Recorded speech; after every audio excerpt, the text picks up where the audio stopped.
E aí pessoal, tudo bem com vocês? Espero que sim. Nessa nossa aula de hoje, a gente vai falar sobre a globalização, mas não de uma forma qualquer, de uma forma tradicional. A gente vai associar esse pensamento ao pensamento de um dos maiores geógrafos que o Brasil já teve, Milton Santos. Ele escreveu um livro chamado Por uma Outra Globalização. E nessa obra, ele propõe uma análise da globalização a partir de 3 pontos. Ela como fábula, ela como perversidade e ela como possibilidade, que seria a outra globalização. A gente vive num momento em que a gente acredita que a globalização é uma coisa extremamente positiva e que só tem o seu lado bom. Não é verdade. Isso seria a globalização como fábula. A gente vai ver que não é verdade pensando a globalização como perversidade, que é o que ela é. E pensando também as perversidades da globalização. O mundo hoje está dividido em multipolos. Ele é um mundo multipolar, onde a gente tem algumas potências econômicas, hegemônicas, culturais, ideológicas, e a gente tem outros países extremamente dependentes e outros muito pobres nesse processo. É um mundo dividido entre o norte rico e o sul pobre. É o norte desenvolvido e o sul subdesenvolvido, com alguns países que são considerados emergentes. Vamos pensar de onde vem toda essa história. Vem de todo o processo de globalização que vai se iniciar lá no início do capitalismo, com as grandes navegações. Vamos pensar, a globalização seria a integração global cada vez maior, o mundo conseguindo se relacionar cada vez mais e cada vez mais com mais rapidez. Com as grandes navegações, a gente vai ter a Europa ampliando a sua área de influência pelo mundo, desbravando o continente americano, explorando o continente americano, o continente africano, indo em busca de relações comerciais com a Ásia e também explorando a Ásia, descobrindo a Oceania, e também explorando a Oceania. Aí a gente tem essa disseminação do modo europeu de pensar. E esse modo vai favorecer, obviamente, o povo europeu. Muito bem, quando a gente pensa a globalização com esse nome que ela tem hoje, esse fenômeno vai se dar a partir dos anos 90. A gente tem o fim da União Soviética, acaba o mundo bipolar com o capitalismo contra o socialismo, e a gente vai ter agora novos polos emergindo. A Europa já está recuperada das grandes guerras, já tem de novo seu poder econômico, e a gente tem os Estados Unidos como um polo, a Europa como outro polo e o Japão lá na Ásia como outro polo. 3 grandes polos, influenciando o seu poder hegemônico, o seu poder econômico. Os Estados Unidos no restante dos países da América, a Europa nos países da África, o Japão em boa parte da Ásia, certo? E também na Oceania. A gente vai perceber então o desabrochar de grandes cidades globais, de áreas centrais nesses países mais centrais. O que é isso? Eu não estou entendendo. Vou mostrar para vocês com um cartão postal. Isso é um postal de Nova York nos anos 90. E a gente vê aí as 2 torres gêmeas que foram derrubadas em um atentado terrorista. Isso mostrava claramente o poder econômico que essa nação tinha, mostrando que ali era um centro financeiro. Vejam que está escrito em inglês, né? A capital financeira do mundo. E a gente vai perceber que essas hegemonias, elas são frutos dessa globalização. Nesta cidade de Nova York, a sede de grandes empresas multinacionais que vão estender os seus braços em outros países do mundo.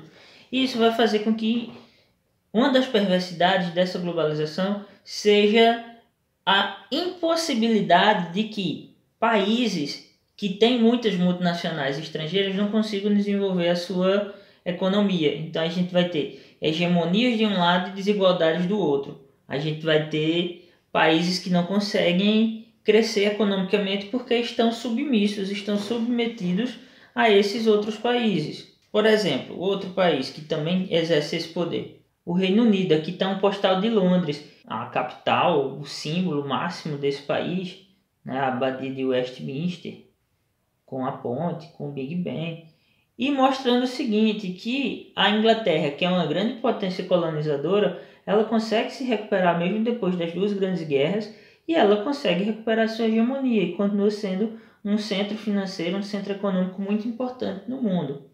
Em compensação, outros países não conseguem ter esse centro econômico, mesmo não tendo sido atingidos pelas guerras. Então, os 2 postais que eu já mostrei até agora mostram as principais cidades de cada um desses multipolos. Estados Unidos com Nova York, Reino Unido com Londres. Quando a gente vai pensar na Ásia, qual é a grande potência?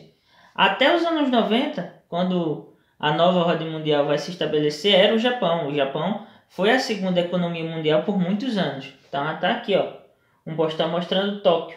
A capital japonesa, inclusive, é a sede de muitas empresas de tecnologia desponta, né? Nas telecomunicações, na informática, na eletrônica, na cibernética, na automobilística, vários setores com as sedes das empresas aqui no Japão, tendo Tóquio como sua capital. Essa tecnologia, obviamente, ela não vai ter acesso para todas as pessoas do mundo. Isso vai aumentar cada vez mais as exclusões. Da mesma forma que vai beneficiar as pessoas que têm acesso, vai aumentar as exclusões para aquelas que não têm acesso. E hoje a gente tem mais um novo polo da economia mundial. Quem sabe qual é? Quem pensou a China acertou. Essa aqui é a cidade de Xangai, a principal cidade chinesa. Agora, prestem atenção. Essa imagem de Xangai, ela é do começo dos anos 2010, 2011, 2012. Por curiosidade, pesquise assim no Google, Skyline de Xangai. Hoje, você vai ver o quanto essa paisagem está diferente. O quanto a gente tem muito mais edifícios, o quanto a gente tem mais escritórios, prédios de empresas multinacionais. A gente tem, portanto, essa nova ordem mundial, em que, pelo menos esses 4 países que eu mostrei para vocês, eles exercem uma influência gigantesca na economia mundial. Então vamos recapitular. Estados Unidos, influenciando a América toda.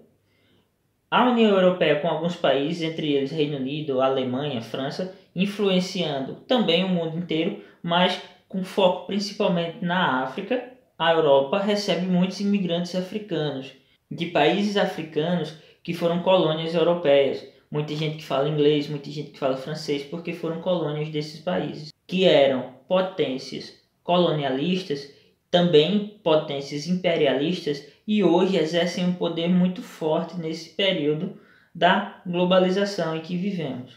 Certo, professor, você está falando muito que tem hegemonia, que tem países, empresas multinacionais, sedes de escritórios nesses países que você mostrou postais, mas me dá um exemplo prático. Vou dar um exemplo prático para vocês falando do nosso país, do Brasil. Vocês acham que aqui no Brasil a gente usa muito ou pouco automóvel? A gente usa bastante automóvel. Uma pesquisa recente do ano de 2019 da Associação dos Detrans mostra que a gente tem pelo menos um automóvel para cada 4 brasileiros. Isso significa o seguinte: somos mais ou menos 200 milhões de brasileiros. Isso quer dizer que nós temos mais ou menos 50 milhões de automóveis no Brasil. E eu pergunto para vocês, todo mundo tem acesso aos automóveis? Todo mundo anda de carro? Todo mundo tem um carro? Ou muita gente anda de ônibus? Muita gente anda de metrô, muita gente anda de bicicleta porque precisa ir trabalhar e não tem condições de estar pagando um transporte. E aí eu vou aprofundar ainda mais esse debate sobre os automóveis. O Brasil, como tem muitos automóveis, certamente tem indústrias que produzem automóveis no seu território, não tem? Tem. Essas indústrias são nacionais? Essas indústrias são brasileiras? Não são. Essas indústrias não são brasileiras. Essas empresas não são brasileiras. O lucro de quem compra esses veículos não fica totalmente para o Brasil, ele vai para a sede dessas multinacionais, ele vai para esses países. São chamados royalties, beleza? A gente até tem algumas montadoras, filiais dessas empresas. Vou mostrar para vocês um ranking muito legal. É o ranking de vendas por concessionária em 2018, uma média. Ou seja, em 2018, cada loja dessas empresas vendeu mais ou menos essa quantidade de veículos. Essa pesquisa foi feita em 2018 pela revista Auto Sport. Nós temos aqui as 10 empresas que mais venderam automóveis no Brasil no ano de 2018. Primeiro lugar, Chevrolet. Vendeu 1.180 veículos por loja, em média, em 2018. Eu deixei aí fechada a bandeirinha da Chevrolet para que você tente adivinhar de que país que ela é. Será que é do Brasil? Toyota. Vendeu 1.163 veículos por cada loja. De onde será que ela é? Hyundai, uma das mais novas do mercado, vendeu 979 veículos. Volkswagen, tradicionalíssima no mercado brasileiro, vendeu 905 veículos. A Volkswagen, vocês vejam, é da Alemanha. Renault, francesa, vendeu 870 veículos. Honda, japonesa, vendeu 639 veículos. Fiat, italiana, vendeu 625 carros. Ford, dos Estados Unidos, vendeu 620 automóveis. Jeep, também dos Estados Unidos, vendeu 560 veículos. E Nissan, do Japão, 554 automóveis. Vocês veem alguma empresa nacional aqui nesse top 10? Mas muitas delas têm suas montadoras no Brasil. Claro, suas filiais, para conseguir fazer os veículos e vender para o mercado brasileiro. Obviamente, para conseguir levar cada vez mais lucros para suas sedes. Isso é uma das perversidades da globalização. Traz coisas muito interessantes, traz produtos muito interessantes, mas ela faz com que os países que não são pontos centrais nessa globalização, eles fiquem submissos à tecnologia, à indústria, à lógica econômica desses países que são o centro desse sistema. E aí o geógrafo Milton Santos nos ajuda muito a entender mais esse processo com esse livro aqui, Por uma Outra Globalização, que eu vou ler um trecho dele para vocês no próximo vídeo. Não deixem de assistir. Até mais. Tchau.